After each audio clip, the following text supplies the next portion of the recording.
Na, good morning. Diyan na, nagdakop ng mig manok. Gay, dira. Na nakita, dua kabuk. Tuara. Kini. Kana dakop. Okay, dakpan yun. Dihara. Pag magdakop, ihaw dayon.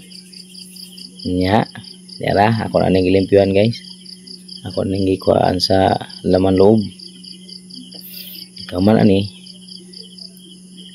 Siyempre. Kuhaan sa nato ning mga pabalonan ani.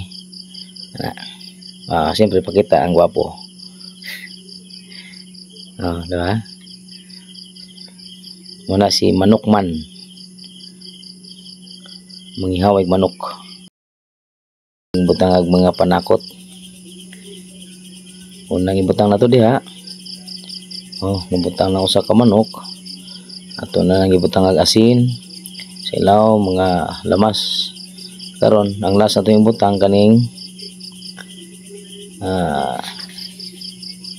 tangad ni sa syudad. Pero gari sa bukid tanglad.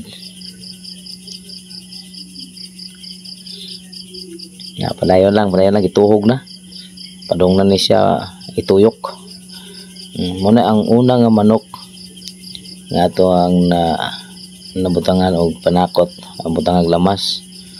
Unya isunod na to ang ikaduha. Sa ikaduhang manok muna na siya una butangag asin. Kaning ikaduhang manok di ay ikaduha nga aslo na to muna gitawag og hot and spicy.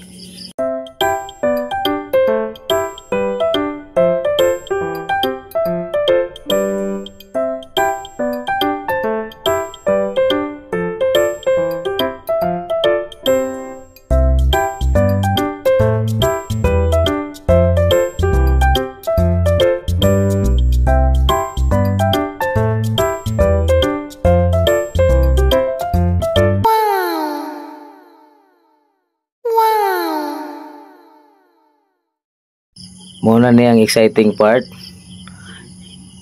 Duha ni ka klase nga kanon na ay humay na ay mais. Yellow corn ni siya. Dala sugod na ta. Sus kalami ani oy. Init ra ba kay kanon? Init sa kay inasal. Plus na ito slubanan ron nga init nga halang. Yara. Ana mga ano ta guys. Sugdan. Ayan ang tungura ng adjis ako. Kay kinahanglan mo nalangin man ta. Salamat sa manok Bisaya nga itong nakaon ka ng dawa. Yes. Tara. Banat na. Init kayo na. Init kayo. Sus inita bagong luto. Okay. Banat na ta guys. Sus kalami sa sasawan. Tuara. Sus giwangot pagkalami. Lami agining manok Bisaya oy. Sus na pagka mabusog yung kuan niron duha ra ba ni kabuk murot kini nako na. Paray na mo mga unta. That's it.